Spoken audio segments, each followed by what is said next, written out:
All right. It is 12 o'clock on a Thursday, and you are inside the Greenhouse Effect because there is Prince playing.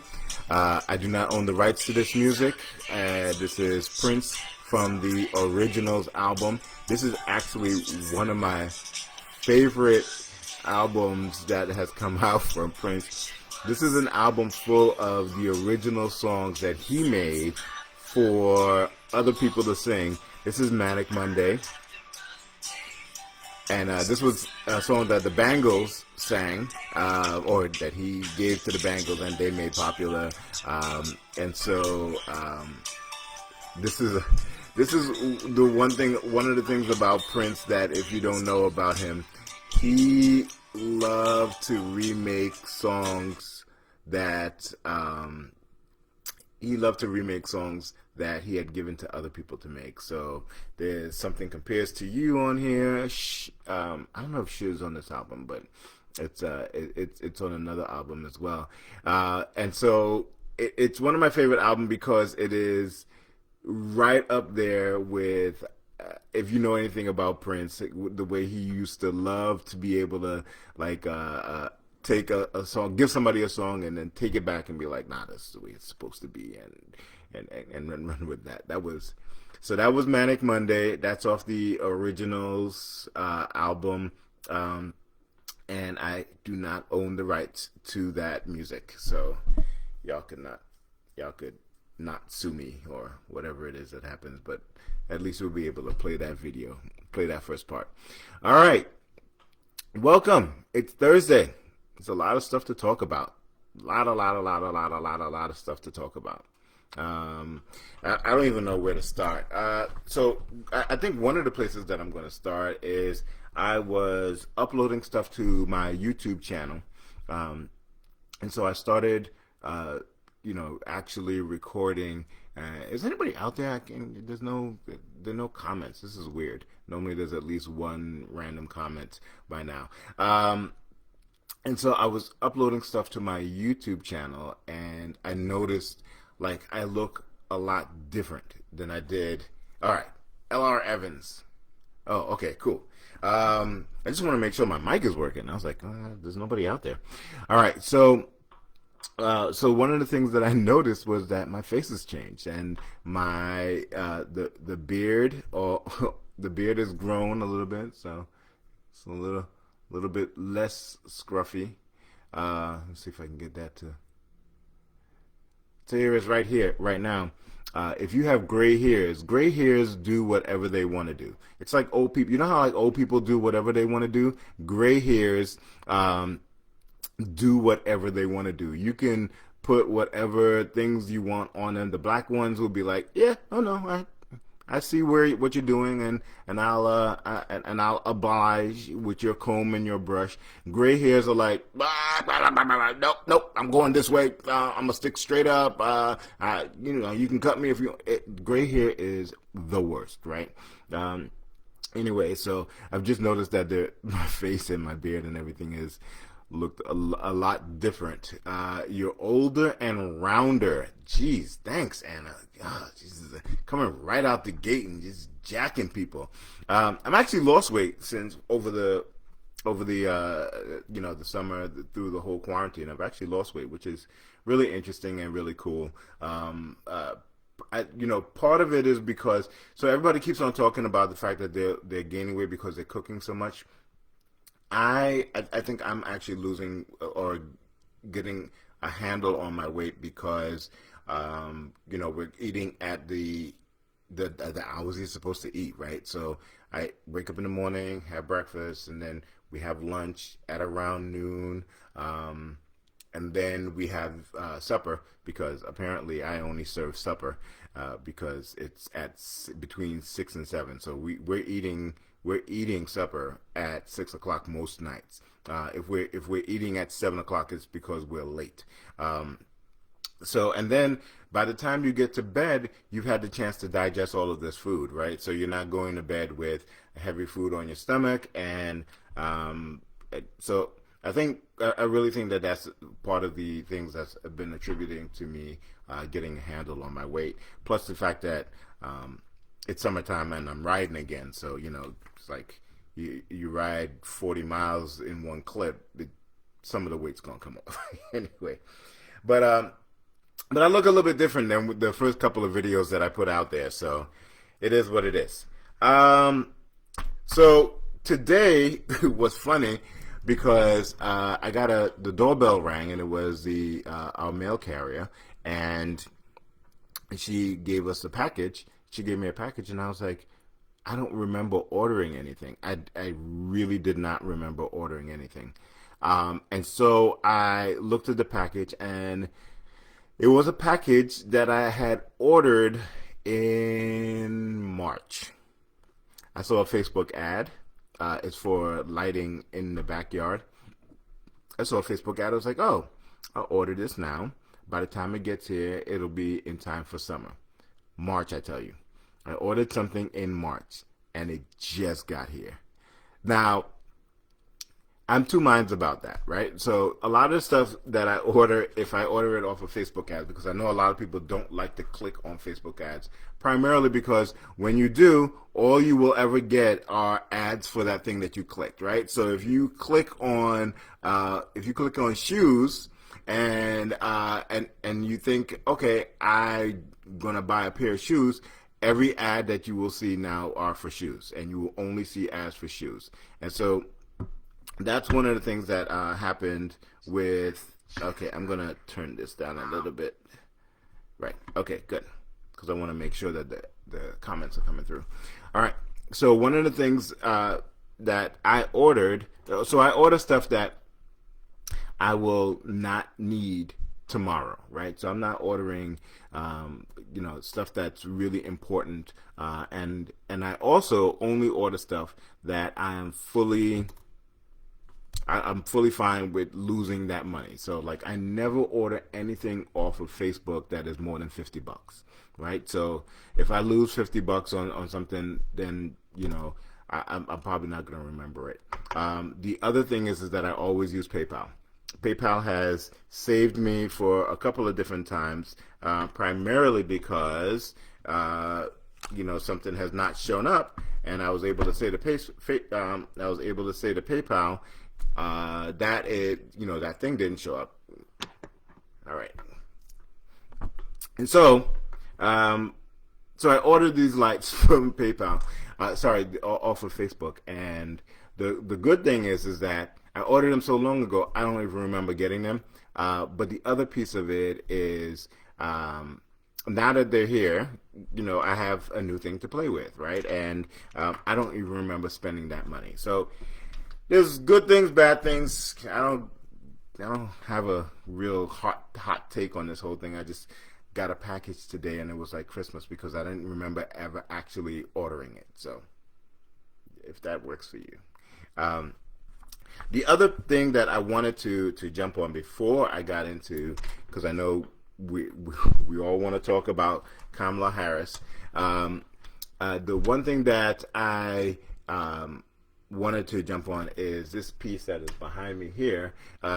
This is, if those of you who know my work on the Magritte Reimagined series, this is the showpiece of that collection. This is called Son of Man, and what it is a reimagining of the Son of Man piece that Rene Magritte did, and he's an impressionist painter, and I took a bunch of his work and recreated them as photographs. So something that I was very, very very, very excited and proud of. And so a couple people actually have asked me about this piece, and if you are interested in it, you can they're up for sale, and you can get yourself a copy of it.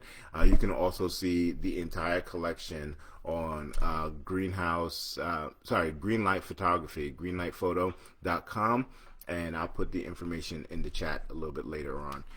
But it's all around. Hey, what's up, Lamont? Brother Granby and I were having a long conversation uh, on on his Instagram page, only to find out that I was talking to a bot the entire time.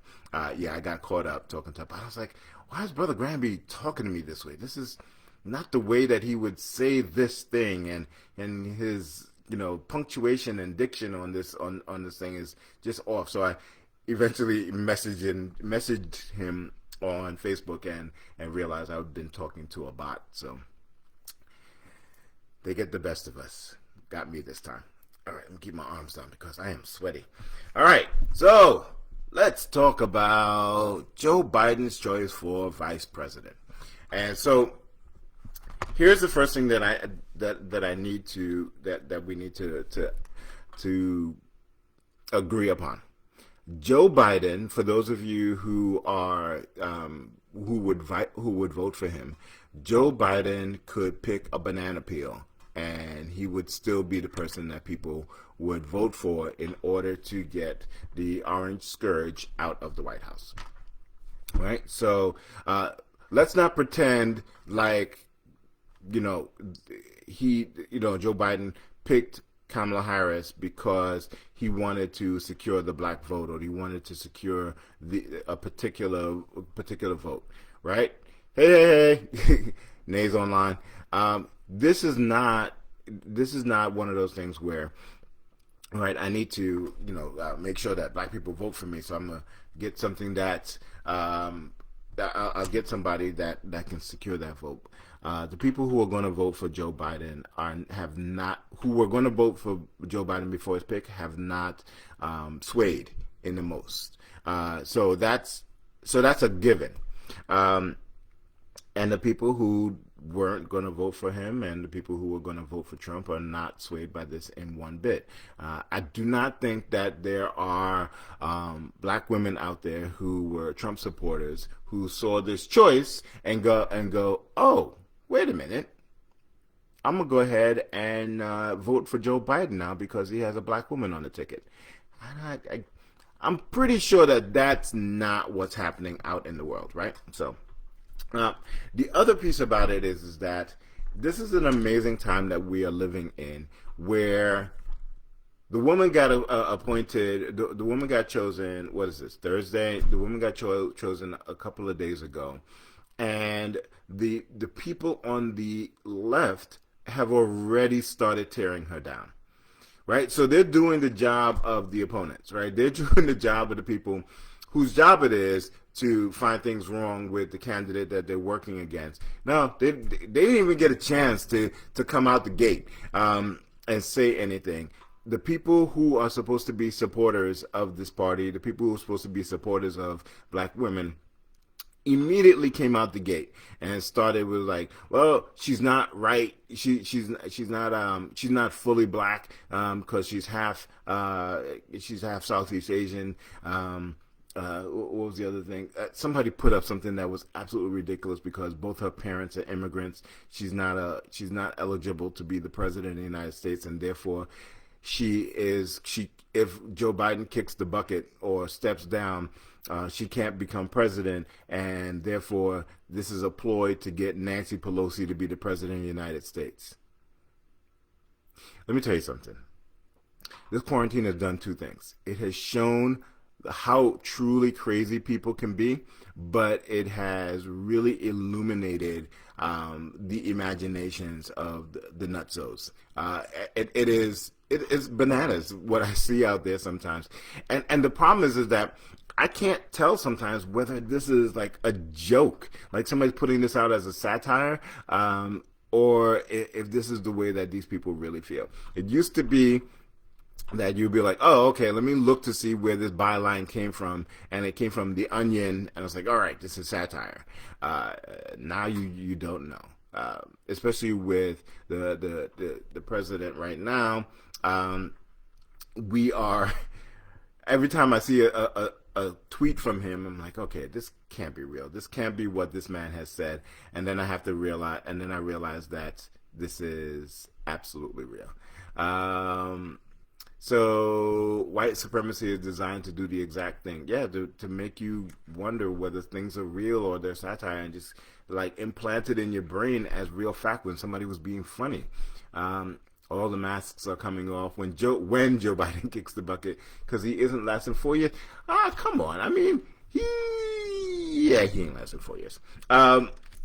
But anyway, so the thing that is really crazy is that Kamala Harris is a AKA, and she is a graduate of an HBCU, right?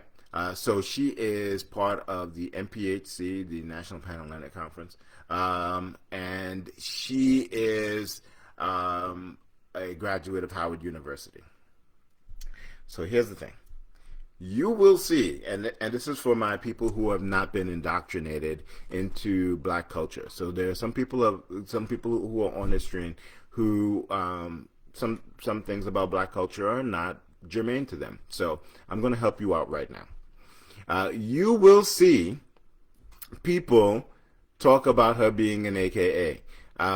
Because they're a Delta, or they're a Zeta, or they're an SG Rho, and take good-natured ribbing at her.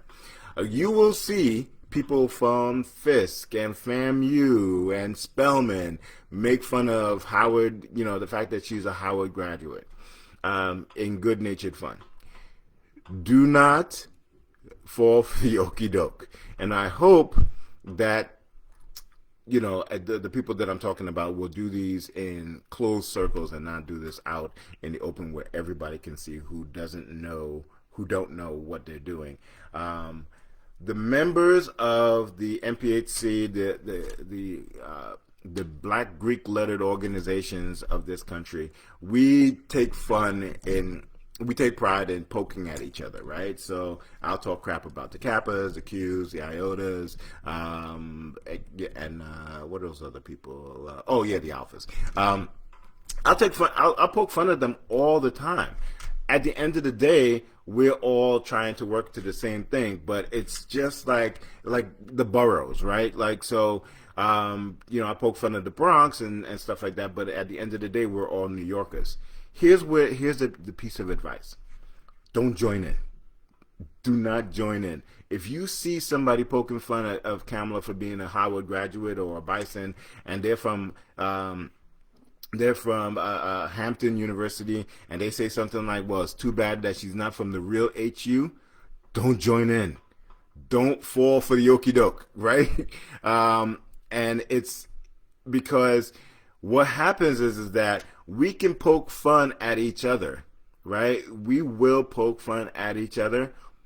Do not think that if you come for somebody if you're from outside of those groups and you come for somebody inside of that group, you will incur the entire wrath of, Staten Island is still not part of New York. You will incur the entire wrath of all of the D9 and all of the HBCUs. So that's my advice to anybody who is not indoctrinated into that aspect of black culture. It is absolutely the big brother, big sister, little sister jawing at each other. And the minute that somebody else from outside the family attacks them, they will form like Voltron and get on your ass. So that's your public service announcement for today. You may see it. You may see some funny comments. Do not retweet it. Do not forward. Don't share stuff that you see somebody making fun of Kamala because she's part of the organization. Don't get involved. Sit back in wherever you are, look at it, laugh. That's funny. Maybe call up your friend who's an AKA or part of another organization and talk about it. Do not participate. It will get you dragged, and it will not be pretty.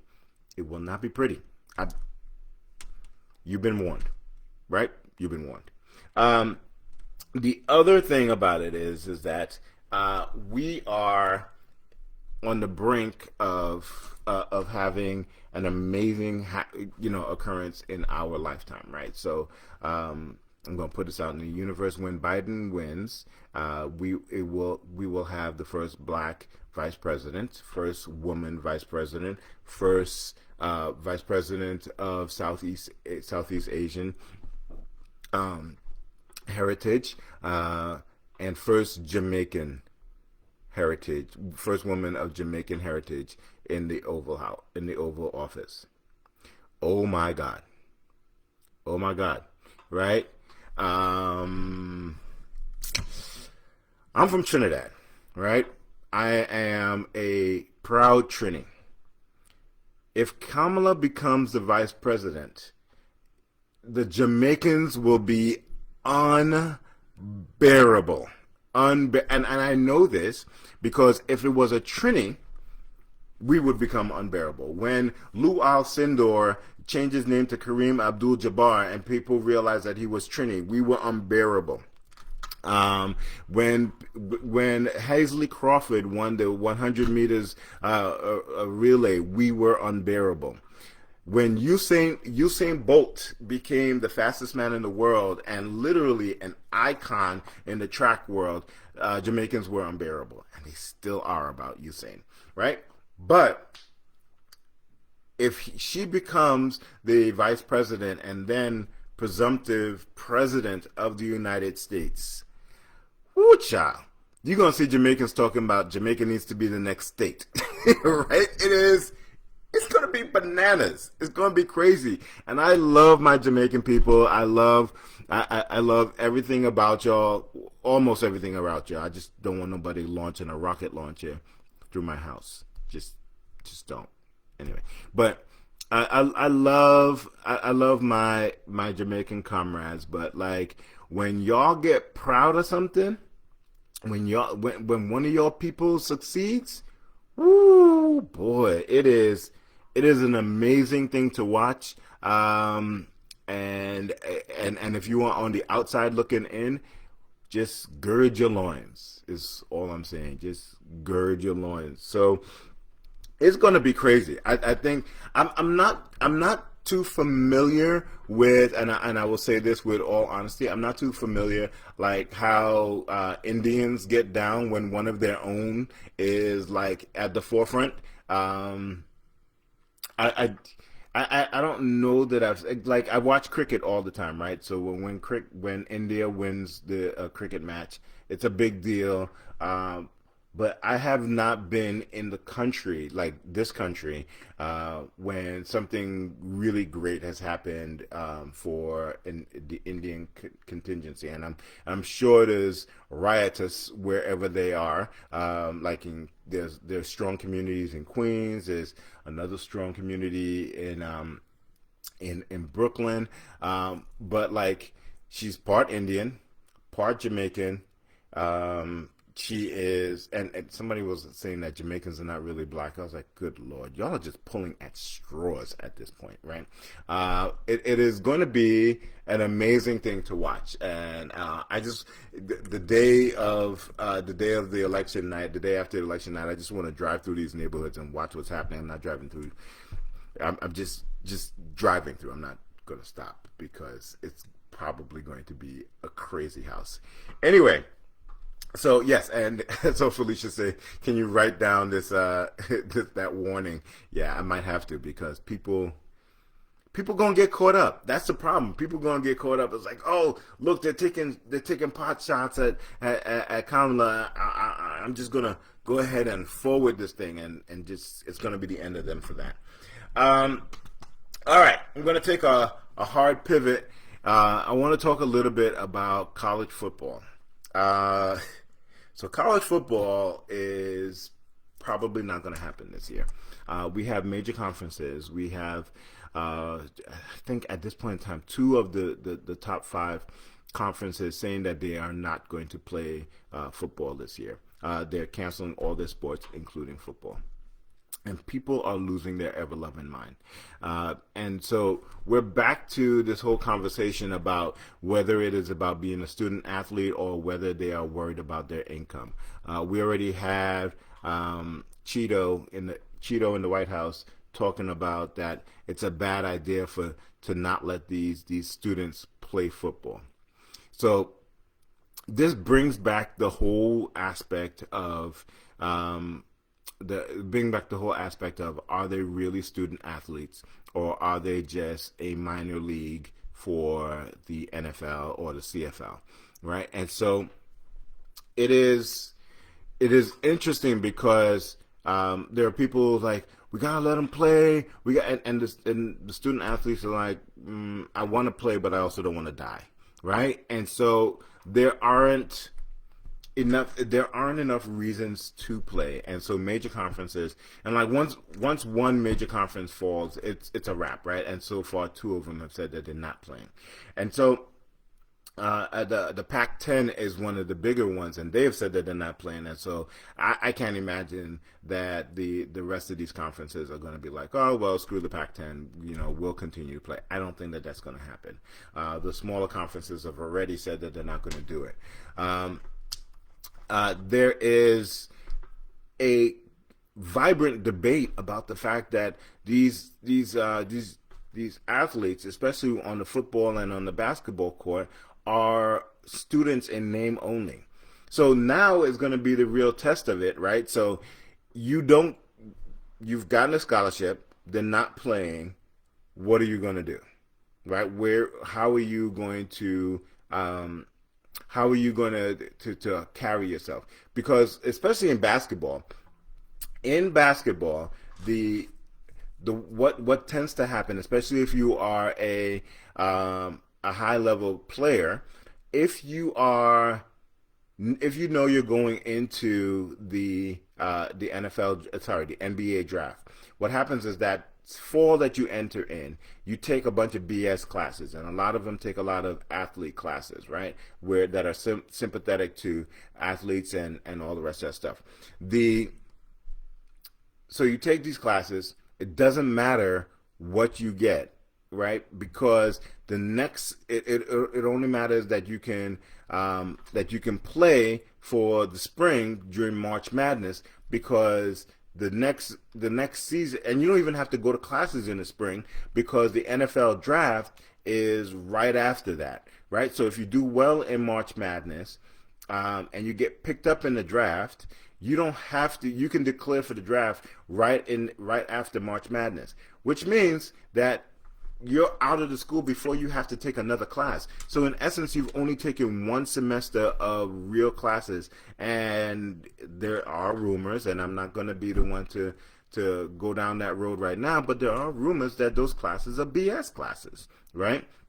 So you've only taken one semester of BS classes. You can mail it in for the next semester in the spring, and you're out. So you hear the one and done student athletes all the time, especially when it comes to the NBA.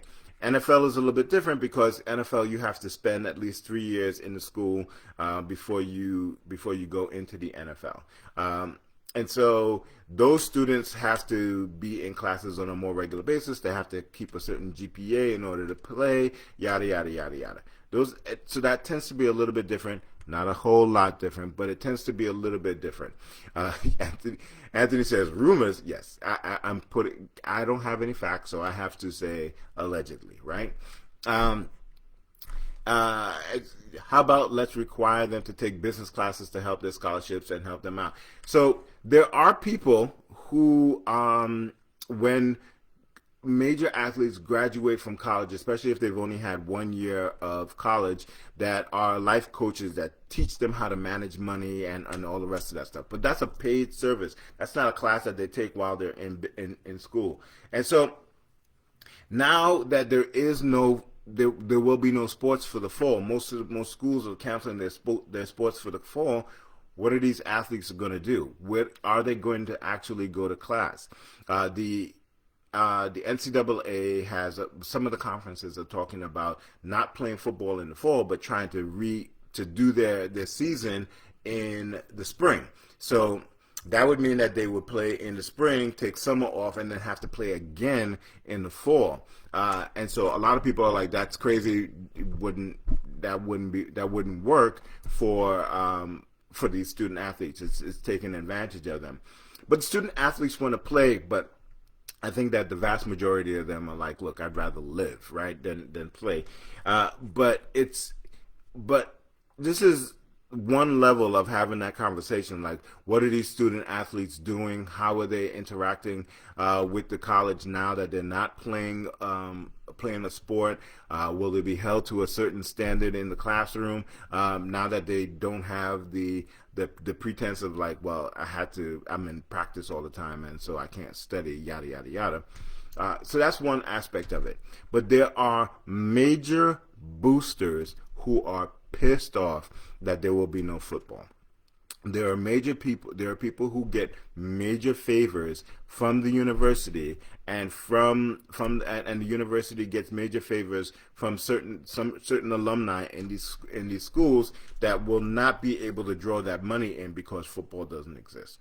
And those are the people that are beefing right now, right? So it's not about maintaining the student, it's not about these students getting that experience. It's about my line of money, my line of affluence and influence. It has been cut off because you are not on the field sacrificing your body for something that you do not get paid for. And so we are back again to this whole conversation about whether or not student athletes should be paid. And I personally think that they should be paid. I also think that if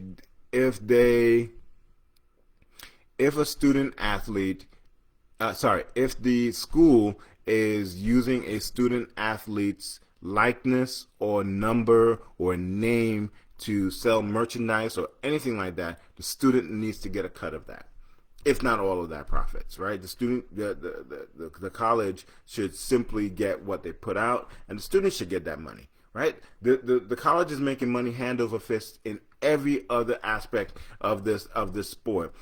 It is unreasonable that the student shouldn't at least get some sort of profit off of its likeness. We're talking about people that can't exchange a haircut for anything. Like they can't take a free haircut, and people are beefing because it is a billion with a B, a $1 billion industry, college football. We're not even talking about the NFL, right? A $1 billion industry, and people are really angry primarily because a lot of this money is not going to be realized because the student athletes are not going to be playing. And so these conferences are reeling. Half the conferences is talking about, half the conferences are talking about canceling because they're trying to figure out what's best for the students. But then you have these other conferences like, that's a lot of money that we're leaving on the table. So it's a real interesting place to be right now because there will be conferences that say we're going to go ahead and play some sports, right? There are people that says, well, we can play baseball without our students in the stands, so we're going to go ahead and play baseball or something like that. But it's none of these decisions are being made because it's like we're looking out for the student welfare. That is my opinion. Nobody's saying it's like, oh, well, these students need to play. They want to play, and we want to provide them with an opportunity for leadership and a way to show their competitive nature and so that they can add this to their resume going forward.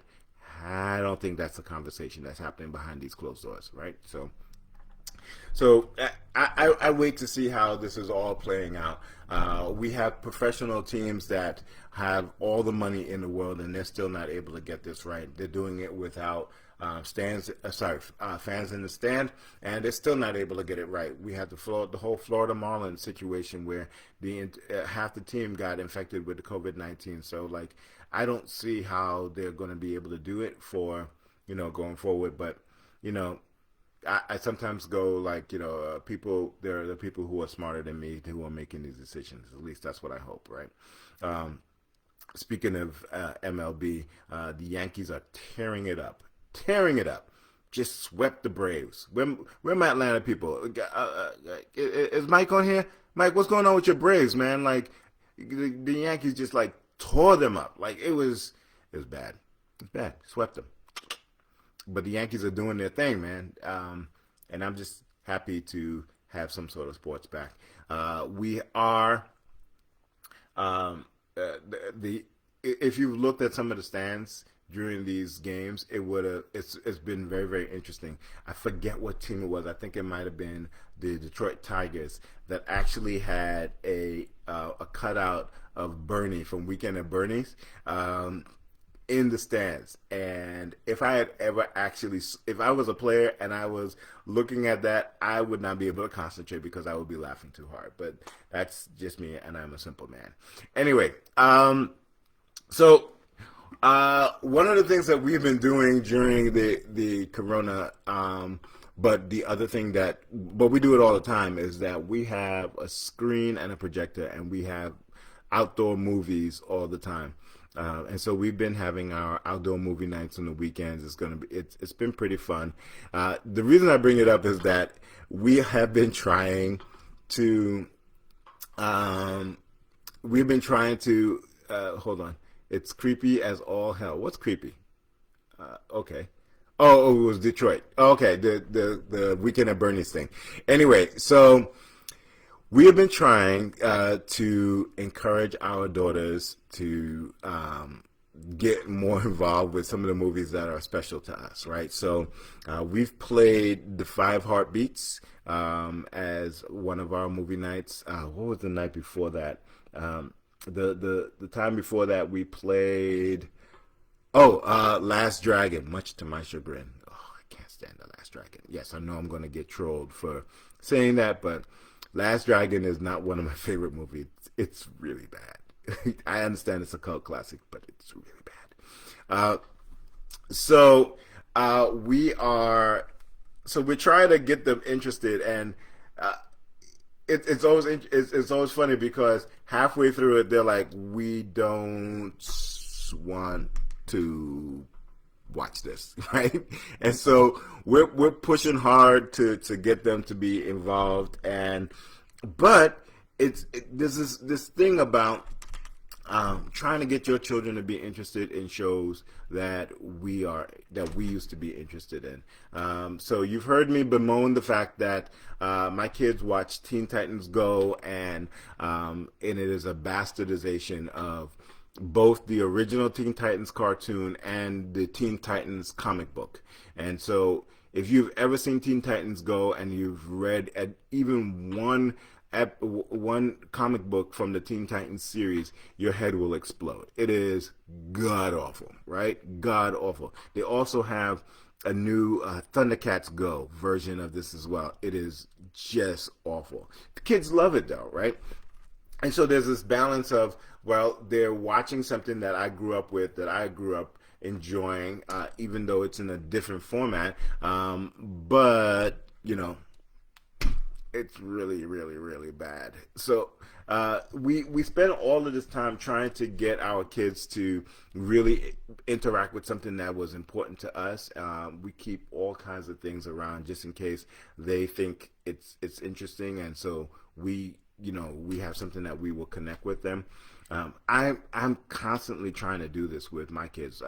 As you probably know, I have two daughters, and they gravitate to their mother because of natural inclinations. They're all women, they're all female, and it is easy for them to connect with each other. These cartoons are not made for you. I know they're not made for me, right? When you got that glow, yes, no, I can't with that show, with that movie. Anyway, so I'm constantly trying to find things that we can connect with. For a hot minute, my youngest was cooking with me. Like, she would come in and she would chop stuff up, and she got bored with that. They get bored with stuff all the time, so it's not just me. Or maybe it is just me. Anyway, but now they are, well, actually not they, it's just the youngest one. She is interested in Star Trek. We watched all of Picard together, and she was like, "What? It's over?" I was like, "Yeah, the season's over." I was like, "Well, what am I supposed to do now?" I was like, "Well, I'm glad you asked." I was like, "You picked the one thing that we can watch for hours and hours and hours and hours and hours." So we are going to go, we're going backwards, right? And don't at me, I'm doing it the way that I can keep her engaged, right? We're going to go backwards. So we just watched Picard. We're going to watch Discovery. We're going to do Voyager, and then Deep Space Nine. I don't know if we'll get through all of these series, but we're gonna do. I'm gonna keep her interested. I'm gonna throw a couple of new movies in there, so like the new Star Trek movies, and then just for kicks and giggles, I'm gonna throw in a couple of Captain Kirk episodes from the original Star Trek, and see what happens then. I might lose her at that point, but but aha, I think we would have had something that she can that we can talk about. Yeah, I seen this Star Trek Lower Decks thing, and I haven't watched it, so I don't know. I didn't know whether or not it was appropriate for kids. So I will check that out, and then I'll pull her in. Yes, I know Picard was okay. It was a good romp. It's very nostalgic. I get it. It wasn't. It's not something that I'm like, yo, have you seen Picard? It was a good show. I enjoyed it. I'm not gonna poo poo it, right? But it served the purpose of bringing my daughter into the Star Trek world, right? We already did. Uh, Anthony, get him. But I liked it. I liked Picard. Again, like I said, it wasn't like the most revolutionary. There were a couple of flaws in it, and there were a couple of places that I went, huh? All right. But I enjoyed it, right? But again, like I said, it served the purpose of bringing my daughter into the Star Trek world. And that's a whole canon that I can literally just sit down for hours and hours. The funniest thing is that we sat down and we were at the dinner table. I was like, "Hey, you enjoyed Picard, right?" And she was like, "Uh huh." And I said, "Well, there is another Star Trek series that we can watch, and it has a black woman as the captain. Do you want to watch that?" And she's like, "Oh man." And she was thinking hard. I was like, "What are you thinking about?" I was like, I don't know. Like, do I choose between Star Trek and RuPaul's Drag Race? This is my life. My wife has gotten my kids involved with RuPaul's Drag Race. I literally immediately leave the room. That show is way too ridiculous for me. Right? So, but they are addicted to it. So my wife and kids are watching RuPaul's Drag Race, and my poor youngest daughter is sitting there going, it's like, ooh, I don't know. How am I gonna choose between RuPaul's Drag Race and Star Trek? The fact that there is a decision that needs to be made between Star Trek, sorry, and RuPaul's Drag Race is just flabbergasting to me. That said, I told her, little girl, you do not have to choose. You can watch both. And so she became very, very happy. So we'll be starting Discovery this week, and next week is my birthday week. So and I'm off. I'm off, so we can sit down and watch Discovery late at night, and hopefully that'll be a connection that me and the youngest one have. We already watched Player Ready One. You late, man. um, and they like sci-fi stuff. They like a lot of sci-fi stuff. So they watch all of these different things. If you have not watched the series Kipo and the Wonder Beast, that is actually a really great one to watch with you if you have kids. It's on Netflix, and it's a really feel-good story. It's got a lot of, I think I might have talked about this. It's got a lot of diversity in it, in the characters. There are characters of color. There are all different all different kinds of characters. There are characters who are LGBT. There are characters who are disabled. So it's a really interesting show, and that's Kipo and the Wonder Beasts. And there are 2 seasons, and it's a half an hour each, so you can zoom through it really easily. My kids really love watching that. So we watched that, and like I said, she enjoys a lot of they enjoy a lot of the sci-fi stuff. We watched Lost in Space. I put them onto Lost in Space. I told them go ahead and catch up so we can watch it together. I asked them, I was like, hey, after a while I was like, hey, where are you in the show? And they was like, we finished it. So they watched the whole thing without me. So I ended up having to catch up with them. That's my kids, right? My kids tend to be a little jerks, but it's all good. I still love them. So anyway, enjoyed those shows. There's a new series out, something about magical yada yada yada, something on Netflix. I have to go check it out. I'm trying to keep them engaged. Something that all three of us can work. Earth to Echo. So you just gonna name all sci-fi movies now, Mike? I watched Earth to Echo. They wouldn't like it. It moves too slow. All right, so I'm going to start wrapping up. Just to tell you about a couple of things that are coming up. Next week, I will be doing a workshop on photography, travel photography, while doing it with your family. So those of you who are interested in photography, those of you who are interested in doing travel photography, especially when you want to go out, when you're going to these places with your family, this is a really good workshop to help you to balance, or the things that you should be looking for in order to balance out a family vacation while still being interested in doing travel photography. That's on Tuesday at I believe 6:30. I will put the information in the chat. So you should check that out. On Saturday we have our normal. Now everybody's just gonna name movies. Critters. I heard there was a new Critters. Are you talking about the new Critters, Eileen, or like the old Critters? The old Critters is scary, for kids, not for me. Although sometimes my kids watch some scary movies and don't get affected by it, but like simple stuff weirds them out. Anyway, I don't think Critters, they're gonna like Critters.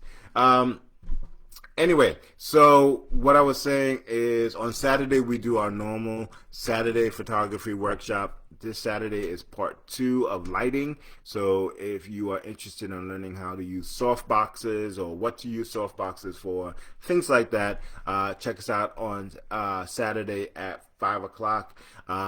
This Monday is my birthday. I turned the ripe old age of 51, and I oh, the old school Critters. I thought you were telling me to show them old school. I was like, I'm not showing my kids old school, Eileen. So I turned the ripe old age of 51, and I am really, really thankful for all that I have in my life. I am thankful for all of the things that we have been able to experience and gone through this whole quarantine.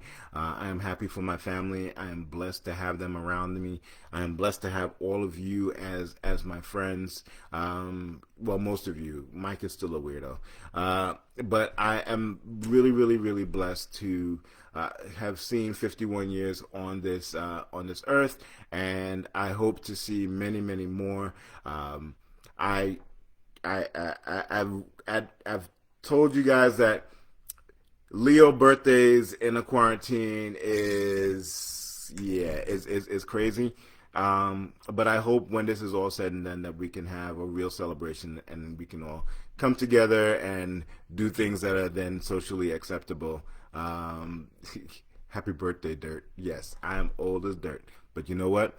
I got here and I'm proud to be here. And I have resolved with how old I am and being old, but it's all good, right? I hope everybody else gets to be this age and much older and is as happy to be around as much as I am. So I'm gonna end it here. I want to thank you all again, as always, and I look forward to talking to you next Thursday. Again, if you're looking for any back episodes, check my YouTube page. That's just Google my name, Hayden M. Greene, and until then, I will see you next Thursday.